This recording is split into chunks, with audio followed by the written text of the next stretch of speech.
Then the pavehawk flies up behind, extends the fuel probe. Fuel can then transfer into the pavehawk.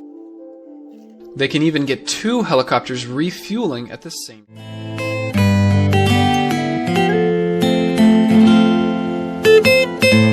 Used since the early 1980s. The pavehawk helicopter is meant for combat, search, and rescue. So anyone on the ground that needs to be picked up in a combat zone or in another dangerous area, the pavehawk helicopter can go pick them up and bring them back to safety.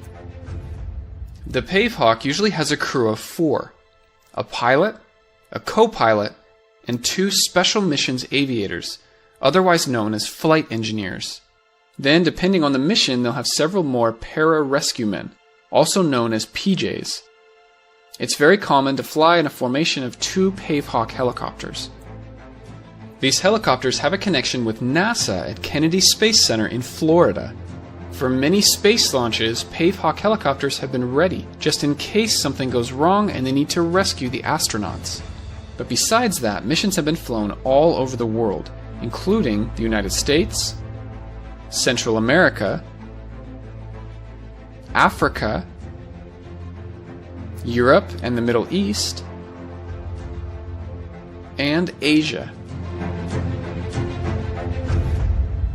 Each helicopter costs around $40 million US. The pavehawk is just under 20 meters long and about 5 meters high.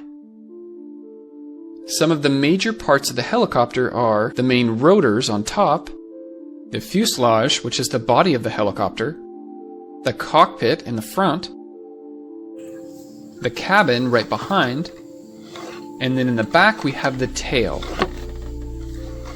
the stabilator, and the tail rotors at the very end. The first thing let's dive deep into is the fueling of the helicopter. It runs off of jet fuel. Right here is the main fuel tank, and then the auxiliary fuel tank right in front of it. You can see this one from the back of the main cabin.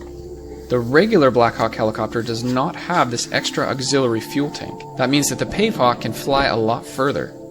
There are 2 ways to refuel the helicopter. When it's on the ground, they'll use the fueling connections on the left side. But the pavehawk can also refuel while in flight. There's times when they can't land, or they're in a hurry to finish their mission. In this case, they'll use the air refueling probe. They fly behind another aircraft. This one is called an HC-130J, and it carries extra fuel for the pavehawk.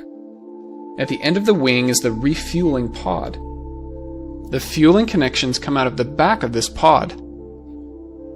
Then the pavehawk flies up behind, extends the fuel probe, and carefully connects it up to the fuel drogue. Fuel can then transfer into the pavehawk. They can even get 2 helicopters refueling at the same time. Once hooked up, it usually doesn't take more than 10 or 20 minutes to fill their fuel tanks. This whole process is called aerial refueling, or AR. On rare occasions, the pavehawk needs to get rid of some extra weight by using the fuel dumping tube.